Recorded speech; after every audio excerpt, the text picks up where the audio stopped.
Spirito pa ba tayo ng pagpupuri at pagsamba?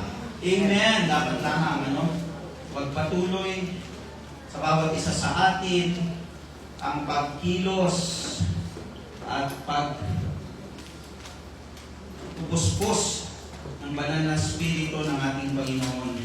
Hallelujah. Sa panahong ito, so alam naman natin, maraming events, end-time events ang nangyayari sa buong mundo. Of course, we do not say as usual, ngunit atin lamang pong nararanasan sa huling kapanahunan sa mundong ito, mga bagay na ika nga ay mga tanda ng huling pagbabalik ng ating Panginoong Yesus. Kaya nararapat lamang na kapag tayo nagkakatipon-tipon, ay naisa sa alang-alang natin na ang mga bagay na ito ay hindi na bago o hindi na lingid sa atin.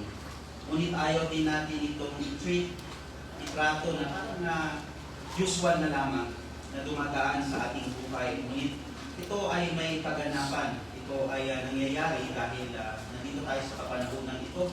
Muling kapanahunan, naman natin ang mga diverse earthquake, ang celebration of pride, yan ang mga events ng mga huling kapanahunan. Men will be lovers of themselves. At ang mga kaganapan pa sa ating bansa, ang iba't kaliwat kanang mga kaduluhan at mga nangyayaring kakaiba na sa ating panahon. Okay? So, we're not mentioning this, the church, even the whole church. Ang buong church ay not mentioning this for us to, para bang bago sa atin ito, tayo ay nagugulat. Hindi naman. Ito ay mga palatandaan, mga yugto ng ating pagiging Kristiyano na narito tayo, hindi naman tayo wala sa realidad, hindi naman tayo kumbaga napag-uhulian ng mga kaganapan na ito, ngunit tamang-tamang ginagawa ng Diyos sa bawat isa sa atin. Ano? Na makita natin, bakit ganito na ang mundo? Of course, it always depends on the sovereign will of God in Christ Jesus. Yun po ang aking kabahayagan sa araw na ito, sa linggong ito. The sovereign will of God in Christ Jesus. Okay, so when it comes to the secular world or worldly passion, God's will is incomprehensible. The worldly spirit,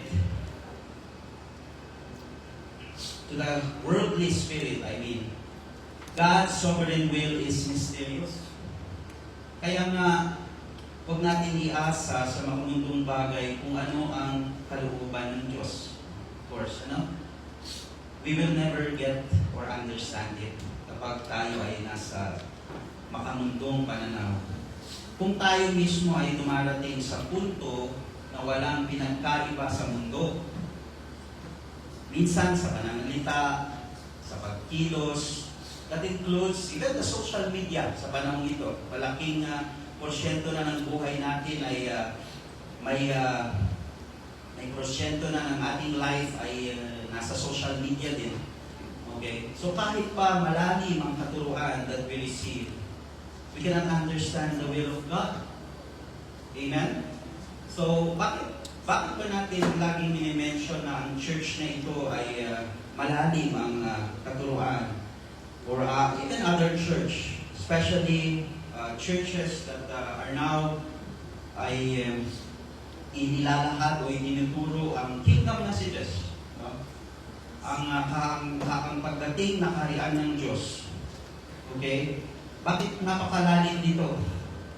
Especially, hindi lang tayo kontento sa we have accepted the Lord Jesus Christ as our Savior. Because araw-araw na panawagan ng Diyos sa atin ay that we should repent and turn away from sin. Yan ang tinutukoy natin na kahit pa malalim, kahit pa gaano kalakas ang pagkilos ng Espiritu, ng salita, sa pamamagitan ng kanyang salita, kapag hindi tayo naiba sa mundo. Kapag kagaya ng naibanggit kanina, sa ating pananalita, sa pagkilos, not even includes the social media, sa panahong ito, ay hindi natin maintindihan ang kalooban ng Diyos. Kaya nga even in, ano pa pang magandang halimbawa, ng hindi makaunawa sa kalooban ng Diyos sa panahon ito. Even in politics, hindi po ba? Which is different from government or governance. Hindi natin sinasabi na ang gobyerno ay hindi nila alam. We're talking about politika.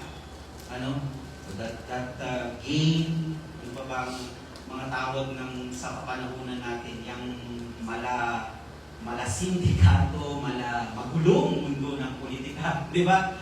Amen, no? They do not know. They do not understand.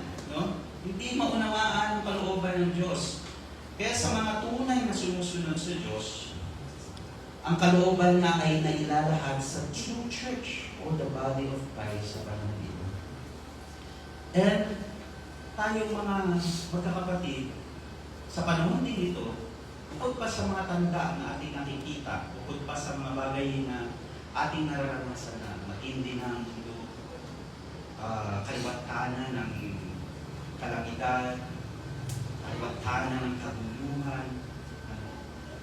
Actually, as we speak this, wala na nga tayong dinideclare kasi nangyari na, di ba?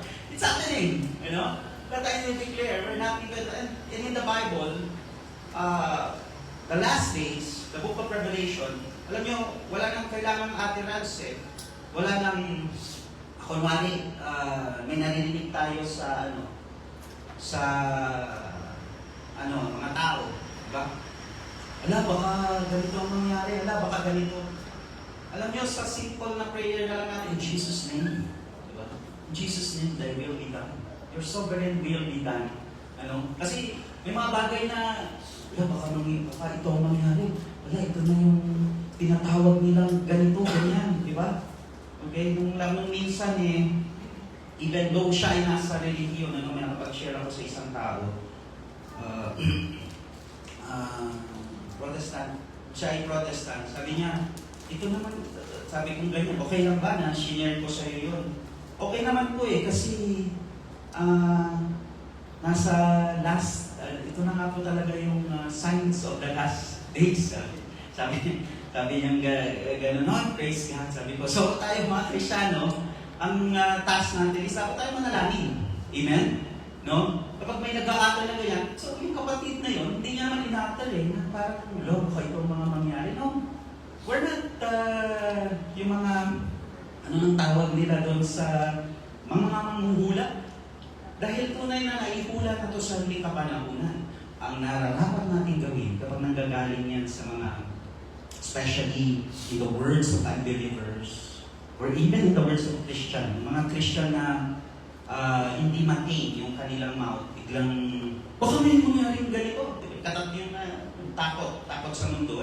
Baka may mangyari ganito. The best thing we can do as Christian is to pray for them and to pray for those instances na naririnig natin ng mga bagay na yun. Amen po ba? Amen, right?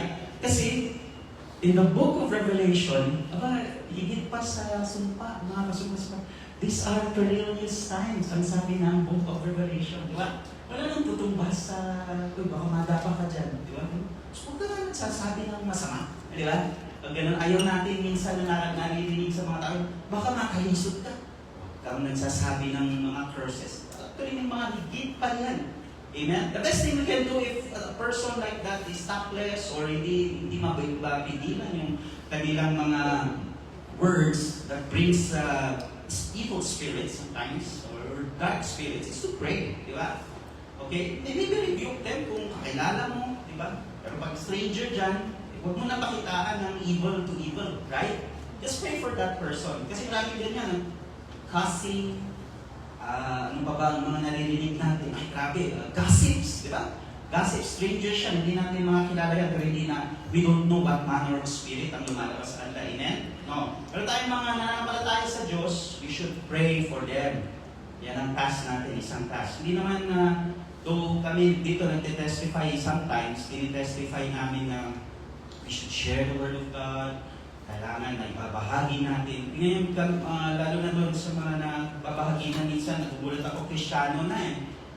Sometimes, hindi lang unbeliever, maski Kristiyano na nababahaginan mo. Pagkatapos mo bahaginan pa, kailangan pala nila ng matinding prayer, and so on and so forth. Marami yan kung anong kulang ang oras para i-share dito yung mga ginagawa ng Diyos sa panahonang ito. Bukod doon sa mga signs na yun, those are perilous times at the beginning of sorrows, the beginning of birth pains, ang sabi nga, birth pangs, ang sabi pa sa ibang translation. Okay, so sasabihin ba natin na ganyan, ayaw mo na? No, of course we pray for those affected, di ba? Unang-una, yung mga naapektuhan, pinapanalangin natin. Paano naman kapag ang mga apektado ay mga Kristiyano mismo? The more that we pray for them. Amen? Sa kapanahonang ito, Because mahirap maunawaan kung ano ang kalooban ng Diyos kung tayo ay kaparehas ng mundo. Kaya nga sa mga tunay na sumusunod sa Kanya, we have the gift, we have the privilege to know the will of God. We see that darkness ay laging salungat sa light. Kaya when we are sinning less, take note of this, Christians, or a fleeting sin, maliwanag pa sa araw ang pagpapahayag ng kalooban ng Diyos sa atin. If we live in sin, our own works cannot comprehend the sovereign will of God in Christ Jesus. Kaya yun, minsan, hindi natin maintindihan, ano bang kalooban mo sa aking Panginoon as we pray? Agad-agad hindi sinasabi minsan ng Panginoon kung ano ang directly, or it takes time for Him to tell us His will. Kasi we are living in sin. We are doing our own works. Ngunit, kapag tayo ay mag-aabide sa ating Panginoon, not doing our own works, not doing our own will, or not living in sin, we can comprehend the sovereign will of God. We will be deceived in these times in our selfish scheme. And the most dangerous sin, though all sins are sins, no excuse, the most dangerous is pride, the origin of all sins. Yet, as we go on to battle all of this, ay napagtatagumpayan natin. Blessed are we in this current time or moment that God is patiently, with love, revealing unto us His sovereign will. Amen po ba mga kapatid? Blessed are we in this time. Let us open our Bibles in Ephesians chapter 1, verses 9 to 12.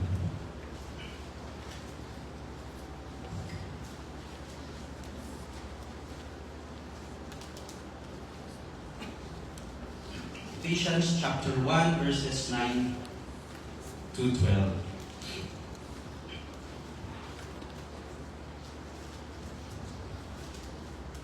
And let us all read. Hindi po tayo sabay-sabay, any version you have. Verse 9, having made known unto us the mystery of His will. So, yun nga po, di ba? Na-mention kanina, hindi na nalaman, may incomprehensible. Sa pag tayo ay nasa mundo, tayo ay nabubuhay sa kasalanan, incomprehensible ang kalooban ng Diyos, Ngunit, sinabi ni Apostol Pablo, anong sabi niya? Ano yung minention niya? Ano yung parang sort of declaration niya sa atin? Having made known unto us the mystery of His will. Ipinaalam sa atin kung anong misteryo ng kalooban ng Diyos. So let's continue. According to His good pleasure, which He had purposed in Himself. And in Himself, then verse 10, that in the dispensation of the fullness of times, He might gather together, continue reading, in one, all things in Christ, both which are in heaven and which are on earth, even in Him. King sa Panginoon, ano? Verse 11, in whom also we have obtained an inheritance, being predestinated according to the purpose of Him who worketh all things after the counsel of His own will. Hindi ba napansin si Apostol Pablo paulit-ulit? Own will, the will of Him, Himself, Christ in Christ. And verse 12, that we should be to the praise of His glory who first trusted in Christ. Ano? Pwede naman lang kung ipaparaphrase mo to, sinama rin na lang sana na gano'n, ano? The sovereign will of God in Christ Jesus. Di ba? Pero alam niyo, si Apostol Pablo, isa sa nagdidiin. Dinidiin niya sa atin. Kasi, maybe kayo na-experience niyo rin kapag the Holy Spirit is moving in your life. Kapag ang banal na Espiritu ang kumikilos sa inyo, ayan, nangungusap ang Diyos, hindi ba, parang kinukulit yung ating mga isipan, mga puso. Di ba? Pwede naman sabihin ng Panginoon, pumayo ka at pumunta ka doon at ikaw ay may kakausapin. Diba? Pero minsan ang banal na Espiritu, ano? Sabi niya, humingi ka ng paglilinis sa iyong puso. Pakalinisan mo ang iyong puso. Dahil may pagagawa ko sa iyo. You have a task in hand. You will do something great. You will do something to the children of God. Ganyan eh. Lord, they just tell me. Kaya nga isa, di ba, di natin paano bang kalooban mo sa aking Panginoon? Sabi, ganyan kumilos sa, what I'm trying to say is, ang mga epistle ni Paul, nandoon, idinidiin. Kahit pa ulit-ulitin, idinidiin upang maunawaan ang bawat isa sa atin. Ipinapaalam ng Diyos araw-araw sa atin ano ang kalooban niya. Nasa atin na lang if we will enter that narrow gate and narrow road. Yan. Kung maalala po natin, every day, hindi pwedeng lumipas ang araw na walang sovereign will, walang kalooban ng Diyos sa araw na yun. Wala siyang good will on that day. Meron yun. Pero bakit kung lumipas ang isang araw, Panginoon, bakit hindi ko balisa ka? O hindi ka mapalagay, o hindi ka kontento sa nangyari sa araw na yun. Diba? Kasi nga, nasa atin na lang if we would enter into that narrow gate and narrow road. Amen? Christians? It's always happening every day. Hindi nagtakda ng random day ang Panginoon upang wala. Itong day, ang araw, ang Lunes na, Tuesday, wala lang. Wednesday, wala lang. Di ba? Every day, sa araw-araw na kaya naririnig natin sa matatanda. Anong naririnig natin sa matatanda kapag sinisermo na tayo?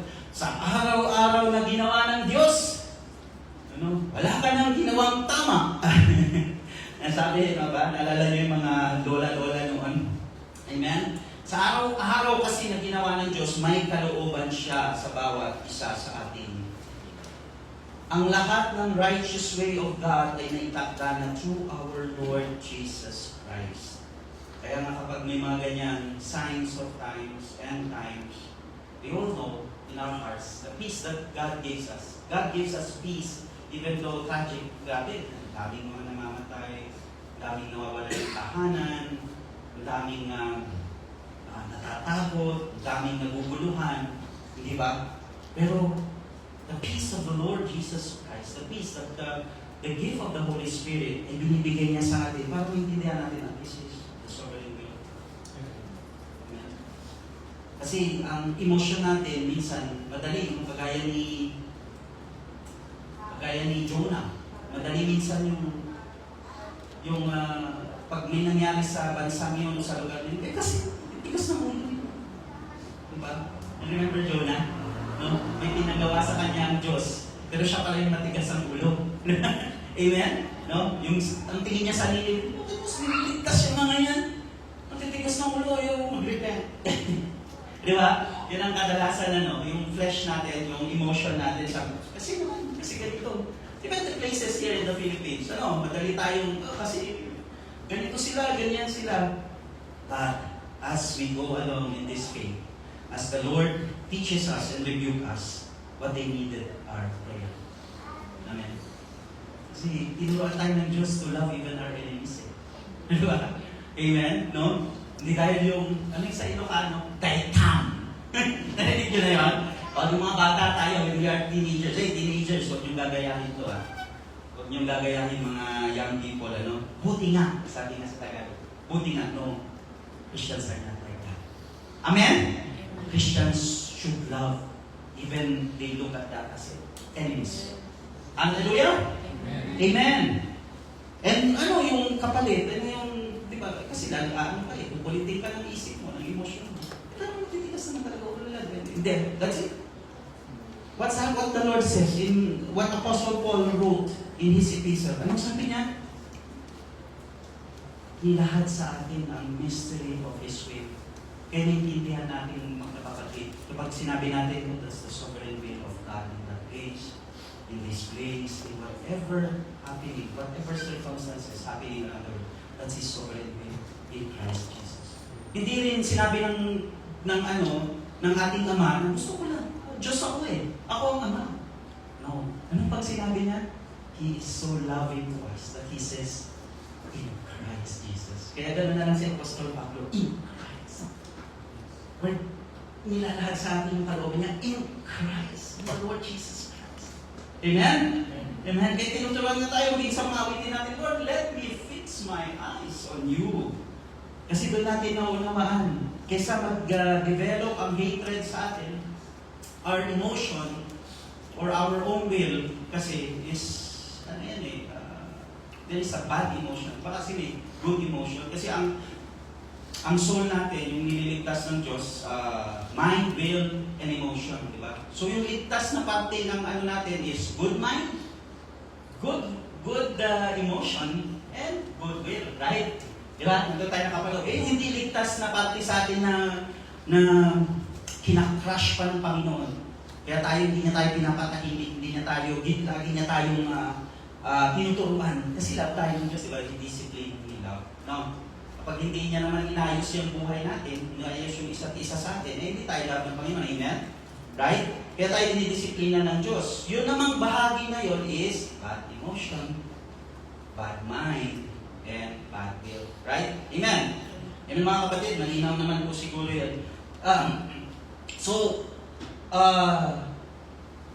Ano-ano ba? Ayan. Yung will ng Diyos or essential na commandment niya.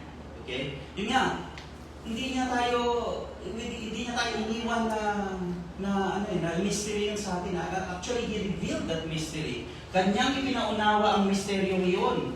And that is our God saying that all of this that are happening around the world, in ourselves, in the circumstances around us, is happening because of the Lord Jesus Christ. Remember? Okay. Mawawala yung hatred natin noon kapag nagpapatuloy yun. What are those?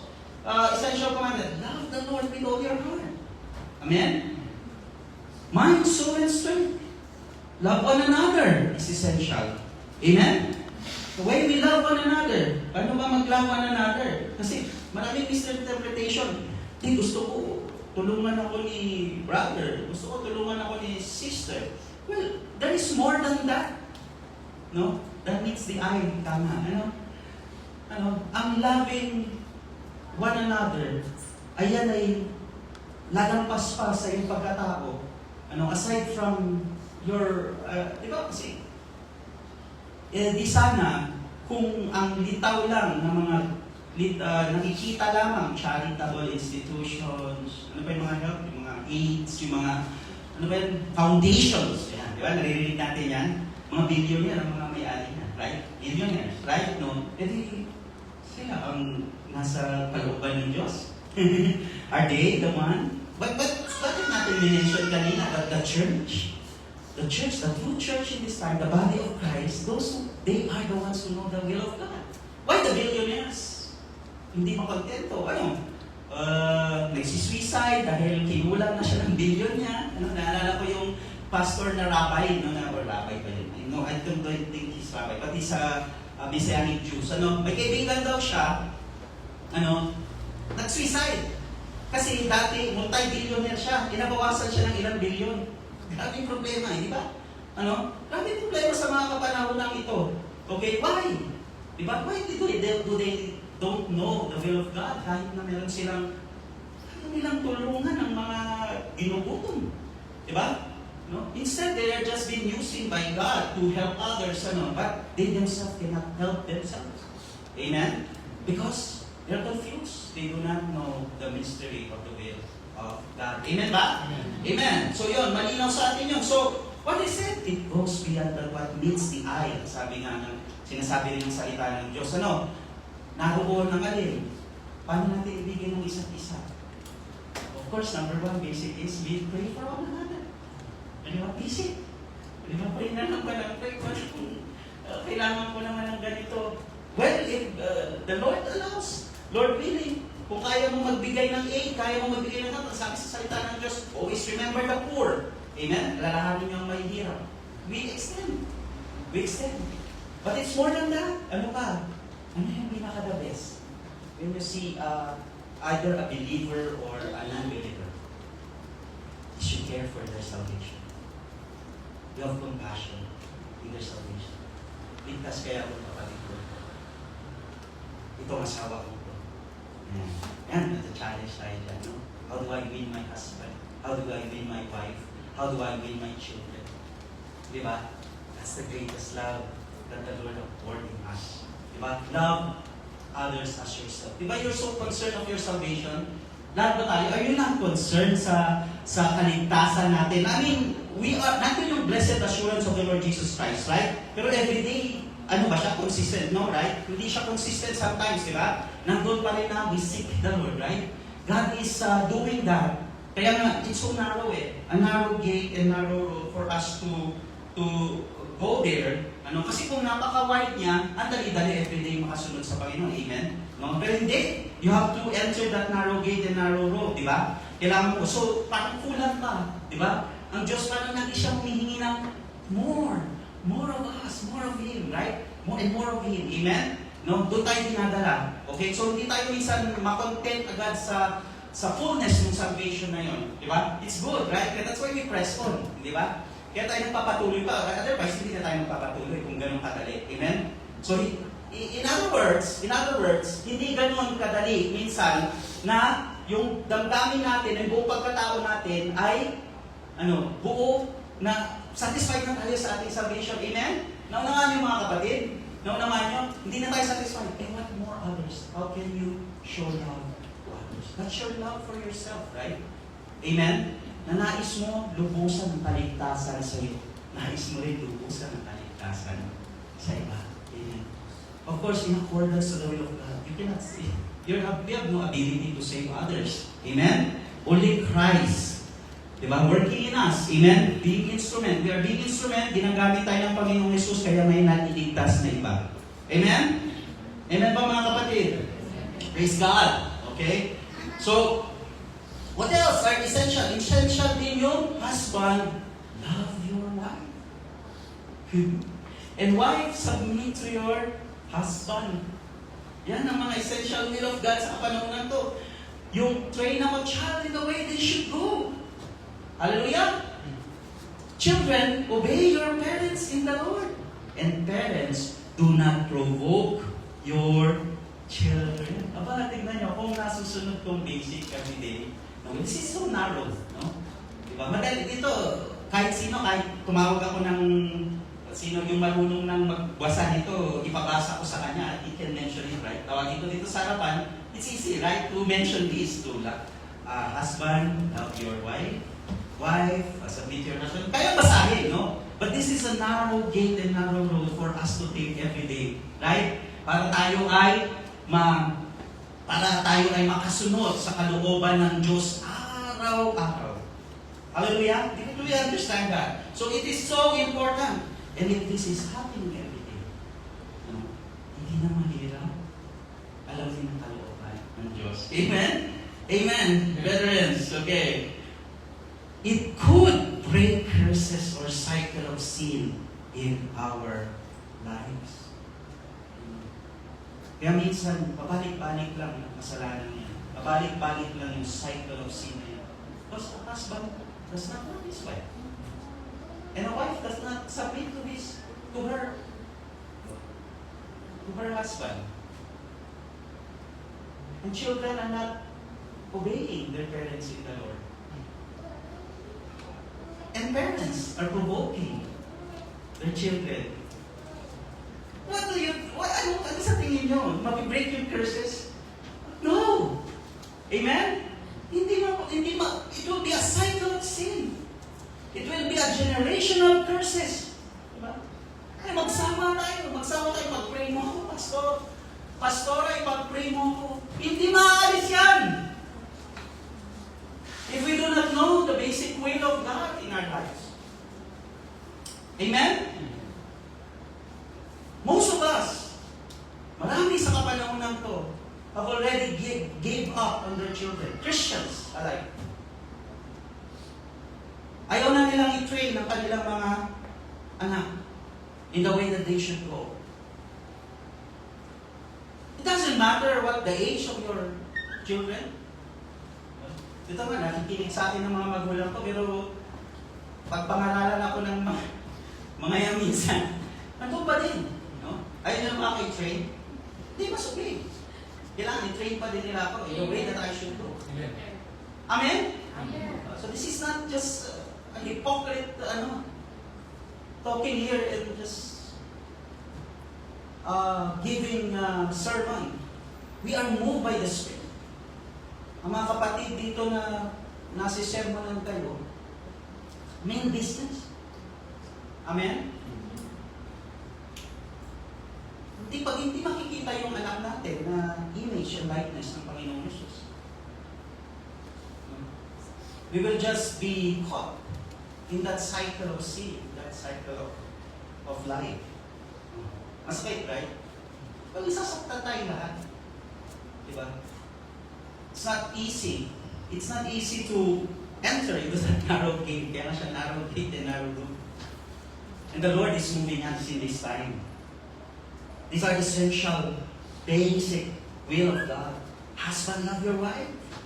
Diba? Dami nang nasisirang marriages. Amen? Don't give up, mga kapatid. Let's not give up. I'm telling also myself. No? Sinasabihan rin namin ng sarili namin dito. Masakit man minsan. Let's not give up on loving our wife, ang mga husband, and mga wife, don't give up on submitting to your husband. Kahit pa nakikita yung pamali-mali or hindi kayo mailid sa Panginoon. It's a commandment of God. Okay? And children, obey your parents in the Lord. No? It never ends. No? Diba? I still have to obey to my parents up to now. In the Lord, okay? Naunawaan natin? In the Lord. Amen. And, parents, do not provoke your children. Huwag nyo na sila i-bully sa kasalanan. Hallelujah? Tumingin kayo sa akin. Ako rin hindi makakatingin sa inyo kung sarili ko lang. I cannot look. Right? This is love with one another. And of course, after looking at, let us look at each other in the eye. More than anything else, let's look at the Lord. Hallelujah? Amen. Nag-usap tayo mga kapatid. This is not just an ordinary day. Nasanay na tayo di ba? We just, yun na yung yung pag-pray niyo po ako. Oh Lord, if you will not obey the Lord, the curse will not go out in this place. Amen? Proven. We're not just talking here, mumble. Hindi lang namin sinasabi na blah, blah, blah, blah. We're doing it. And it is the cross, the power of the cross. Amen? Masakit. Pero that's it. Hallelujah? Amen. I-remind ko sa inyo, that portion lang po yun, na nagtaas tayo ng process. Hindi po kami galit sa inyo. At wala kami pinipersonal sa inyo. The love that we need here is to love others as ourselves. We're concerned of your salvation. Amen? Naniwala ba kayo? We are concerned, as we are so concerned of our salvation in Christ Jesus, our life in Christ Jesus, we are also concerned. Yan. Diba? Kayo masaktan. O kung naitatawa niyo pa, praise God. Amen? Amen. Praise the Lord. Amen. Hallelujah. Amen. Okay. Curses and cycle of sin. So, pag na-remind tayo, meron kasi sa ating Pilipino, nagtaas na ng boses, sinabi na ng mga kapatid, ay matitigas ulo natin. Segundo lang yan, magre-reset na yung mind natin. Brethren, love one another. Brethren, husbands, love your wife. Wife, submit to your husband. Children, obey your parents in love. Train a child in the way that they should go. Okay, kayong mga young people, masaya pa kayo ngayon. Pagkakaanak din kayo, soon pa naman, tagal pa. Malalaman nyo din kung paano mag-train up a child. Hallelujah! Amen. Kung paano maging yan, senior pastor natin yung sabi, hindi naman yan namungun sa mission. Pero nais niya how we desire each and every one of us that we will be presented to the Lord someday. Right? Amen? Amen. Yung harap ka, good and faithful servant. Siguro nagtatatalon yung mga sinapastora dito, sinapastora. Naligtas si sister, di ba? Hallelujah! Siyempre, kabilang na tayo. Bakit tayo tumatayo kami dito? Mas lamang kami sa kaligtasan. We are all scarcely saved. Masang-awa tayo sa Diyos. Amen? Pero praise be to God. As what He has said in His Word, having made known unto us the mystery of His will. Hallelujah. Salamat at nilahad mo sa amin ang mga bagay dito. Sino magre-remind sa atin ito? Wala. We'll go on with our lives, di ba? Baka paniwalaan pa natin mga artista, politiko, baka doon pa yung basihan natin ng buhay. Ano ba? Baka maniwala tayo sa mga espiritista, sa mga, di ba? Wrong, right? We should believe what the power of the Word says. Amen? Believe in it. Okay? In Romans chapter 12, verse 2, alam po natin ito, be not conformed to the passions of this world, but be ye transformed by the renewing of your mind. Anong kaugnay nun? So that ye may prove, sabi doon sa salita niya, ye may prove what is good, what is acceptable, and what is the perfect will of God. Pinoprove ang will ng God, ng ating Diyos, in God. Amen? In Christ Jesus. Okay? Battle it, brethren, in Christ. Kung ano man yung mga pinagdadaanan nyo, pinagdadaanan natin, pinagdadaanan kami, pinagdadaanan kayo mga kapatid, ano man yun, the commandment is still to prove what is good, what is acceptable, and what is the perfect will of God. Amen? Hindi yung lagi na lang kayong lalapit sa... Lumapit kayo sa panan ng Diyos. O lalapit kayo sa tao para kayong lagi. Naman kami. Amen? Come to the Lord. And you will see the proof. There's a proof. It will be proven what is good, what is acceptable, what is the perfect will of God. We're not saying na ikinkin nyo na lang yung mga kahinaan nyo, no. But the most important thing is, obey first. Obey the Lord Jesus Christ. Obey and obey the Lord Jesus Christ. And then yung time, lahat tayo may panahon hindi natin kaya, we share it to our brethren in Christ. We share it. And most importantly, mga kapatid, ang pinakamahalaga sa lahat ay sa paanan ng Diyos ay tayo nagpapakumbaba. And we are asking, what is your good, acceptable, and perfect will, O Lord, in our lives? Amen? Hallelujah. Kapag di tayo nakabase on His sovereign will, that's the time our flesh or fleshly emotion ang nangingibabaw. The plan of God ay nakalatag na. Nakalatag na yung plano niya eh. Pero minsan, yung emotion nga natin, like what we have heard a while ago, the good, the bad mind, the bad emotion, and our bad will, or wrong will, or our own will. Ano na rin yan eh, pare-parehas din yung own will, selfish will, self-will. That is also your bad emotion. That is also yung hindi angkop. When we say bad na emotion, hindi angkop. Diba? Na ano ka lang in that moment. Nadadala ka lang ng emotion mo. Diba? Sinasabi nga sa atin ng mga matatanda or even pati sa pag-ibig. Diba? Sa pinapangaralan natin ng mga youth. Ano? Baka nadadala ka lang ng emotion mo. Ano? Kasi mahal ko na siya. Attracted na ako sa kanya. So on and so forth. Tapos may commandment pala na, husband, love your wife. Wow. Submit to your husband. Wala yun. Hindi ko yun naramdaman noon. Kaya nga, tinuturuan kayo ngayon. Di ba? Ngayong people. Ano? Before padalos. Ano?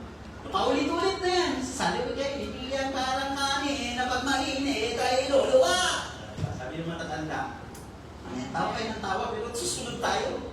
Matapos ang sermon at preaching na to, susunod tayo sa Diyos. We will train up again our child. We will, children will continue to obey their parents in the Lord.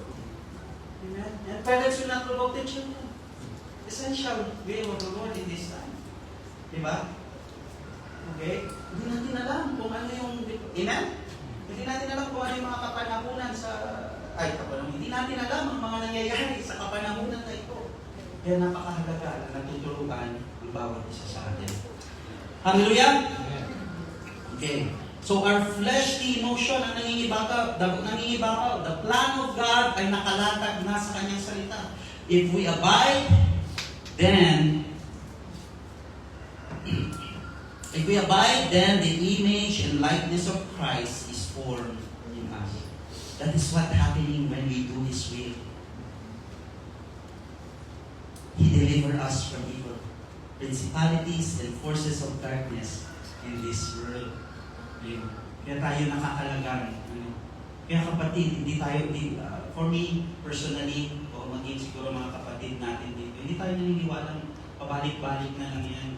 Hindi tayo naniniwalang lagi na lang may perwisyo sa buhay mo. Ano na lang pinano ng Panginoon sa'yo, perwisyo yung buhay mo. Amen? No. He has a greater plan. For us to be delivered from evil, from principalities and forces of darkness in this world. Amen? Hallelujah. Oh, the Lord be glorified.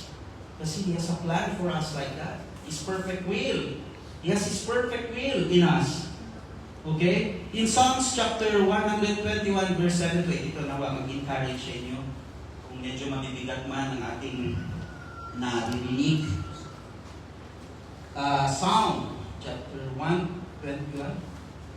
Ito ba yun? Yeah. Psalms chapter 121 verses 7 to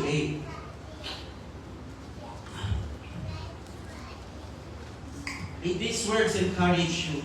The words that King David have uttered in his Psalms. Anong sabi dito? Basahin, sabay-sabay natin basahin. Okay. Basahin niyo po. The Lord shall preserve thee from all evil. Is it Psalm? The Lord shall preserve thee from all evil. Wait, sorry. Yan. He shall preserve thy soul. In verse 8, even for... sorry. Tama ba ba? Nawawala yan ako. Even He shall preserve thy soul. Verse 8, The Lord shall preserve thy going out and thy coming in from this time forth and even forever. Hallelujah! The Lord shall preserve thee. Tandaan niyo yan. The Lord, nandoon ang kaligtasan lagi sa Panginoong Hesus. Iingatan tayo ng Diyos. Tayo'y Kanyang aargain. kahit sa ganitong kapanahunan. No? Nailahat ito sa Israelites, if you remember. Nailahat ito sa Israelites. Why? Dahil nga, labas-pasok sila sa land of promise. Remember? When they have already occupied na nila yung land of promise, they were again exiled. Correct? Naalala niyo po? By this time, dapat naiintindihan na natin anong nangyari sa Israel. They were exiled and then occupied it again. Alam niyo ba yan? Ilalabas na naman sila sa lumang pangako because they were exiled in Babylon, exiled in Babylon. No, lahat ng kaharian na itumutugi sa kanya, lalabas sila doon. Ngayon, ibabalik na naman sila ng Panginoon. Okay? At pagkatapos, ay nandun na naman sila, pagpapalain na naman sila. They were preserved. Yet imagine this. Anong Israel? Sa bansang Israel sa kapanahon ito? They were preserved by God. Up to now, there's a nation Israel, right? Amen. Ganyan nga ipinapakita sa ating kapanahunan. May mga kapanahunan man na tayo'y napanghihinaan, na tayo'y nalulugmok, ang Diyos ay nariyan upang tayo ay iligtas. Amen po ba? Amen. Let's read another one. In Psalms chapter 37, verses 23 to 24.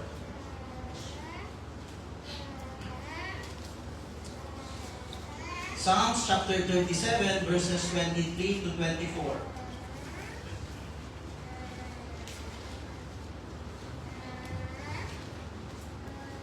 Okay, let's all read. Ganda pa siya ito, pero maunawa natin. The steps of a good man are ordered by the Lord, and He delighted in His way. Napakahalaga. Tingnan niyo po yung verse 24. Though he fall, he shall not be utterly cast down.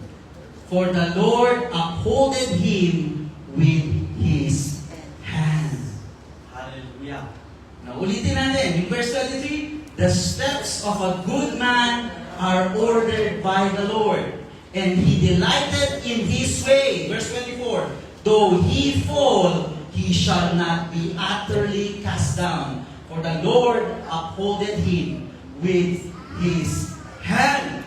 Hallelujah. All things that God allows to happen in this world is a predetermined or predestined will of our God, the Father, head of the divine family, capitulated within our Lord Jesus Christ, where there is a molding place. Kasi doon tayo dinadala ng Panginoong Jesus, kung saan tayo hinubulma. Kaya yung mga pagsubok na yan, mga suliranin, doon tayo naipuporma ang wahis ng Panginoong Jesus. Ngunit kung yan ay pabalik-balik, yan ay katigasan na ng ulo natin. Amen? Hallelujah? Do you understand, mga kapatid? But ano yung promise ni Lord sa verse 24? Though he fall, he shall not be utterly cast down. Sa New King James Version o NIV pa nga mas stricto Though he stumble, di pwedeng fall, he will not fall. Sabi naman. Kasi yung cast down, wala na, nalugmok ka na sa kasalanan. Wala ka ng pag-asa sa iyong kaligtasan. But praise God! And glory to Him! Ito tayo, nagpapatuloy sa kapanahunan to. Amen ba, mga kapatid? We are here, striving, still pressing on, still continuing. Kaya huwag natin kalimutan ang mga essential na kalooban ng Diyos sa atin in Christ Jesus. His sovereign will as we abide in Him. Okay? Where there is a molding place to create the image and likeness of our Lord Jesus Christ, if we abide in His will. And in Colossians chapter 1, verses 16 to 17, Colossians chapter 1, verses 16 to 17. Let us all read again. For by Him were all things created that are in heaven, that are in earth, visible and invisible, whether they be thrones or dominions or principalities or powers. All things were created by Him and for Him. Verse 17, and He is before all things. Kulit invisible, and by Him all things consist. Okay? No? Sabi nga ng sulat ni Apostol Paul, lahat Lahat ng bagay ay nilikha dahil sa Panginoong Jesucristo. At ang lahat ng bagay, ito man ay trono, ito man ay bagay, ito man ay kapangyarihan, ay ginawa dahil lahat lamang sa Kanya. Sa Panginoong Jesucristo lamang. Eh huwag tayong magsawang lumapit sa ating Panginoong Jesus. Amen? Huwag tayong masanay sa ating lumang nakagawian o lumang ugali. Let us continue, let us press on. For all of this that is happening, all things that were created, and all things before all things, now, and by Him all things consist. Ano? Nakakulit siyang basahin, hindi ba? The purpose of our Christian life is stored within the Lord Jesus Christ. No? Ganun yung nakasabi sa King James, right? Visible, invisible, whether they be thrones, dominion, powers, all things, and He is before all things, and He all things consists. So all circumstances is happening. Ang reason why? To form the image of light and likeness of our Lord Jesus Christ. No other else.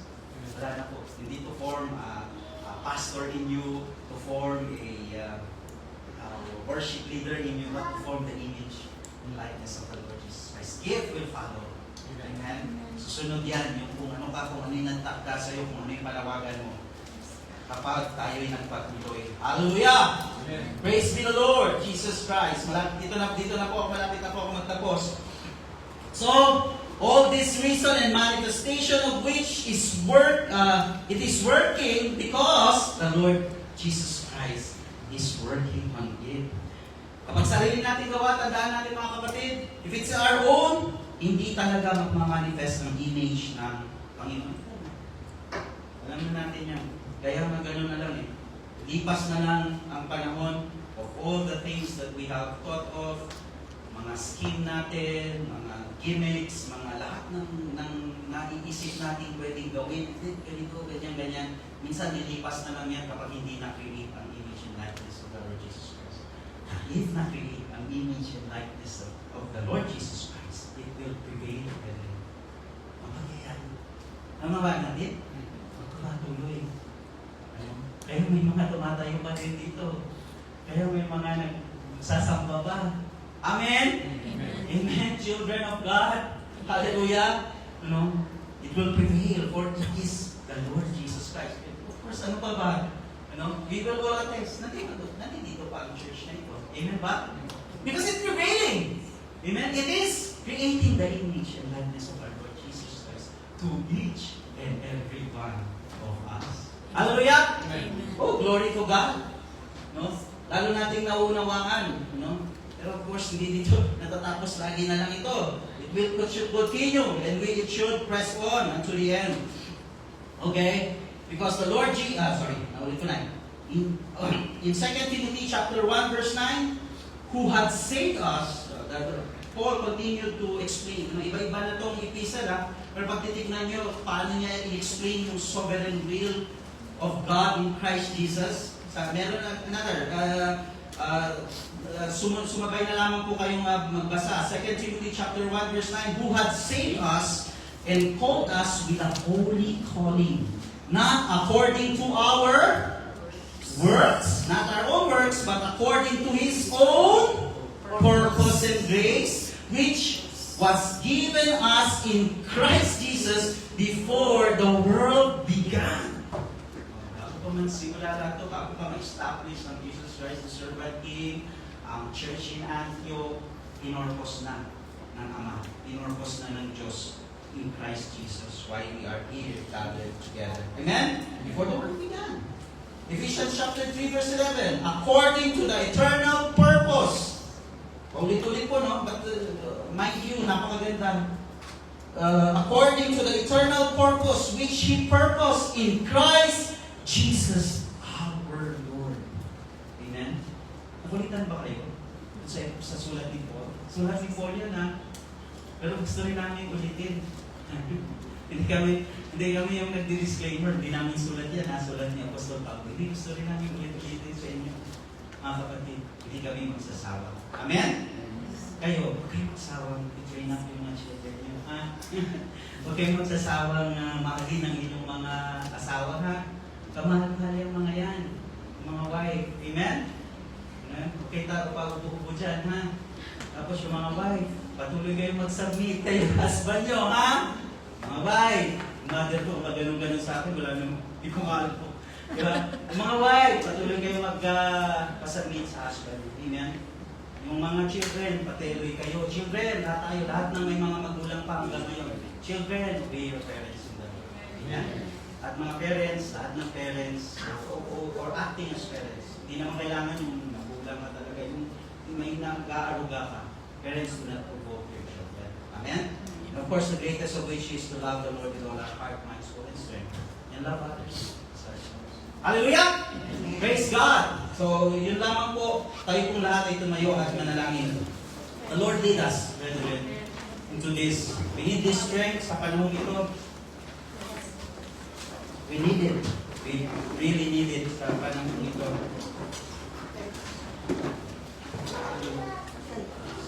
Oh, magnificent, wonderful God. Panginoon, we don't want anymore. O Diyos, sinasabi namin ito sa inyo ng buong seriousness and sincerity. Ayaw na namin paulit-ulit. O Diyos, kung kami, ang nais namin ay paulit-ulit mo kami i-review, O God. It's true, Lord. Nais namin, bagamat ang flesh na ito ayaw minsan na makulitan sa mga pagre-review ng salita mo, Diyos. Ngunit, Panginoon, ang ligtas na kaluluwa sa amin, and of course, most especially, the Spirit of God that is within us, ang Spirito ng aming Panginoong Jesus na nakatira sa tahanang ito, sa templong ito, Diyos, ang siyang willingly, acceptingly, and more with love, asking, Lord, to rebuke us at this moment. Turuan mo po kami, Panginoon. Hindi namin alam ang aming gagawin kapag sa sarili namin kalooban. Hindi namin alam ang aming gagawin kung nakaugnay kami sa mundo, kung wala kaming pinagkaiba sa mundo. Tulungan mo kami, O Diyos, that not to conform to the passions of this world, so that we may know what is perfect, what is acceptable, and what is good will of our Lord Jesus Christ in our lives, Panginoon. Lord, we call upon the name, and Lord, sincerely telling you, Panginoon, speaking unto you, Panginoon, ayaw na namin paulit-ulit, O Diyos, na nakakalimutan ng mga kautusan mo sa amin. Panginoon, para ano pa tinawag mo kami sa mga malalalim na katuruan, kingdom messages of this time, that it is more than accepting you, Lord, but turning away from our sins. Para ano pa ang mga to, O Diyos? Bakit mo pa kami dinala sa lugar na ito? Bakit sa church na ito? Bakit sa mga katuruan mo kami ini-indulge o hinihimok sa bagay na ito? Kung lagi na lang pakitalunan sa iyong harapan, kung lagi na lang pabalik-balik ang mga sumpa sa amin, if we cannot even love our wife, if we cannot even submit to our husbands, if we cannot even train up our child, Panginoon, our children, if we cannot even obey our parents, if we are provoking our children, and if we cannot even love you with all our heart, mind, soul, and strength, and even love one another, para ano pa ang mga bagay nito, Diyos? It will be useless, O God, to hear deep words advancing the kingdom of God if we cannot abide in you. Kaya, O Diyos, sa sandaling ito, kung narapat namin sinasabi sa iyo, Panginoon, O Lord, help us. We come upon the Lord. Nais namin, O Diyos, masikip man, pakipot man, Panginoon, ang daan. Nais namin ang iyong kalooban. Panginoon, trinain mo na kami. Marami ng pagsubok ang dumaan sa iglesia nito. Marami ng pagsubok ang dumadaan sa bawat pamilya, sa bawat individual, sa bawat mananampalataya, even sa mundong ito, Diyos. Siguro, O Diyos, at sigurado, hindi lamang siguro, Panginoon, ngunit ito ang nais mo sa bawat kapatiran sa buong mundo, that we will abide in you and be submitted to your sovereign will, dahil nilahat mo na sa amin. Ano ang misteryo niya, Lord? almost wala ng mystery that have left. You have provided for us. If we are really receiving a deep teaching unto you, kung talagang nakakapakinig kami ng malalalim na salita, O Diyos, kung mabibigat na salita, halos wala ng misteryo sa iyong salita, Panginoon. But of course, we will have something, Panginoon, for us to persevere in the future. For us to press on, O Diyos. We know na hindi pa kami ganap. Tell that to the Lord. Panginoon, alam namin na hindi kami ganap. Tell that to the Lord. O Diyos, alam namin na hindi kami ganap. Ngunit magpapatuloy kami, O Diyos. At ang sabi mo, hindi mo hahayaan maski sila na natapa na malugmok na sa kasalanan, na mawala na ang presensya mo sa amin, Panginoon. You will preserve us, O God. Kaya, O Lord, we are praying right now. Lord, preserve us more. Nais namin to. Ilahad mo pa ang misteryo ng iyong kalooban sa amin upang alam namin ang aming gagawin. Huwag nawa ang maling emosyon. Huwag nawa ang maling pag-iisip. Panginoon, at huwag nawa ang mga maling hangarin ang siyang mangibabaw sa amin. But Lord, may it be your goodwill, your good emotion, and your great love for us, Panginoon, ang mangibabaw. Oh Lord, we pray unto this, and we have joy, Panginoon, na hindi nagaganap dahil may inilalahad ka, O Diyos. Buksan mo pa po, Panginoon, ang aming mga kapatid, O Diyos, na nandun pa ang pagulagan, malabo, Panginoon. Lord, ipaunawa mo pa sa amin. Dahil nais namin ito, O Diyos. Salamat sa iyo, Panginoon. Lord, ikaw ang naglinis sa amin. We are purified through the blood of the Lord Jesus Christ. At Lord, haharap kami sa hamon. Ang hamon mo sa amin, the challenge to go on and press on. Narito kami, Panginoon. Let this be your temple. Abide in us as we abide in you, O Lord. Oh, great are you, Lord. Panginoon, dito na namin tatapusin ang panalangin ito. Lahat ng ginawa mo sa amin, sa aming puso, isipan, O Diyos, baunin namin ito. Hindi lamang baunin, Panginoon, kundi buhay na namin ito. Lord, what we have heard in the past up to now, deep teachings, the kingdom of God, nandito sa amin, Panginoon. Buhay na namin ito, Diyos. Nais namin itong hawakan at hindi na bitawan. To you alone belongs all glory, honor, power, praise, and the love of God be upon